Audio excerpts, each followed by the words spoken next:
સમાચાર તરફ આગળ વાત કરીએ ભાઈ ગુજરાતના પૂર્વ ડેપ્યુટી સીએમ નીતિન પટેલ જે પોતાના સ્પષ્ટ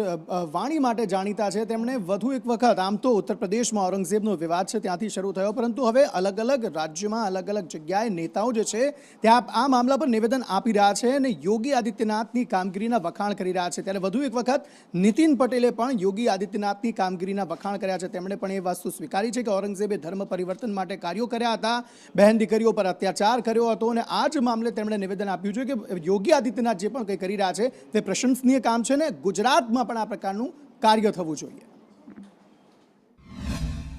રહી અને મુસલમાનોનું ભૂત ગમે ત્યાં ધૂણ છે। આપણા અનેક મંદિરો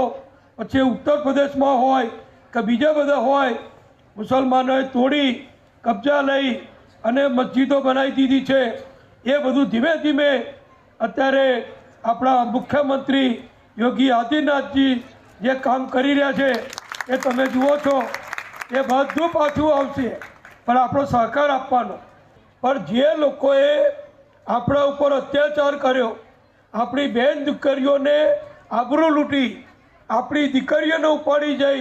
ધર્માંતર કરાવી ફરજિયાત લગ્ન કર્યા એ જે કાળો કલંકરૂપ જે ભૂતકાળ છે એ ભૂતકાળ તો આપણે બધાએ ભૂલી જવાનો છે અને એમાં જેને તકલીફ પડી હોય એને મદદરૂપ પણ થવાનું